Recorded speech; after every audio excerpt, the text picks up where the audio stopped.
the Dance of Love and Leadership Parenting, Part 2. So I turned the camera on because young Banjo was in the creek. See, this is a creek that comes down to the ocean. And at some point it changes from freshwater to saltwater. And right here I think it's a little dicey because see, there's the waves coming in right there, and Banjo was drinking out of the water that probably is not fresh enough. And I know for a fact that's going to make him throw up later. And he doesn't know that. And it's another great metaphor for our children that as we give them more and more freedom, they get to make choices that will sometimes work for them and sometimes not be so great. And it's okay to let them make those choices. The thing is, we have to choose when we're going to allow them to make those questionable choices and when we will set the limits with them, because this is a hard thing, parents. It's our job to teach them to lead in our dance partnership, to give them more and more opportunities to lead. And our sensitive children might be a little more hesitant, or they might seem more hesitant, but I don't actually believe they are more hesitant, because in fact, when given the opportunity to process deeply and not be rushed, they make great decisions. They are so capable, these sensitive kids. And, I'm talking to you as though your child is what age? What age does it sound like I'm talking about? Just think about it for a moment.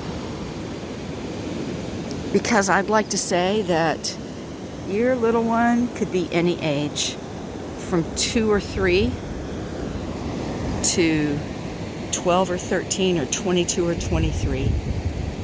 Because remember, our sensitive children, because they process things so deeply, their transitions are slower and they're likely to still be being more actively parented in their 20s. Although, I'm telling you, all young people are pretty much adolescents. Ooh, getting wet feet.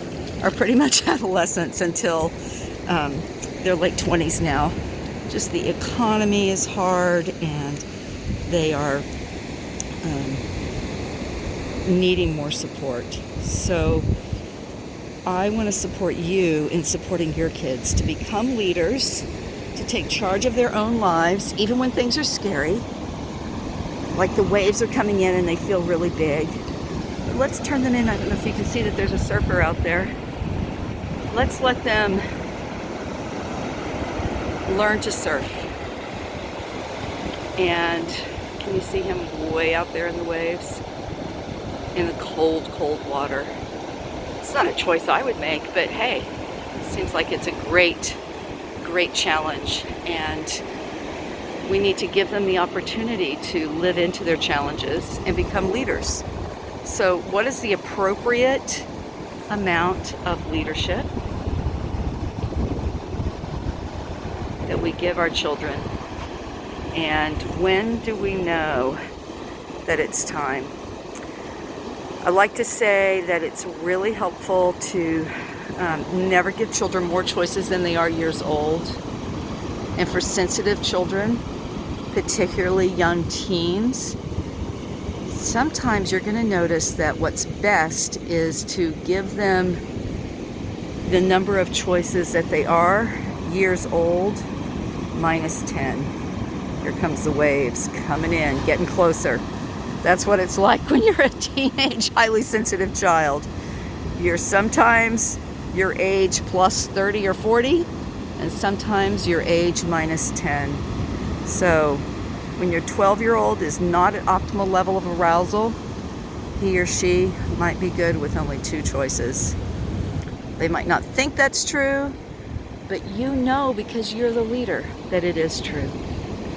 Well, I invite you to reach out to me and join our parent coaching circles where we unpack a lot of these questions and concerns and learn more and more about how to make that dance of loving leadership work in our parenting journeys. I love nothing more than supporting parents and helping highly sensitive children have better and better lives, because they're the ones who will grow up and continue to change our world.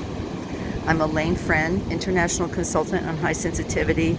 It would mean the world to me if you could subscribe to my channel and share these videos around, because I just want to help more people. Thank you so much. Come and find me, areyouhighlysensitive.com, alanefriend.com. Many blessings on your parenting journey.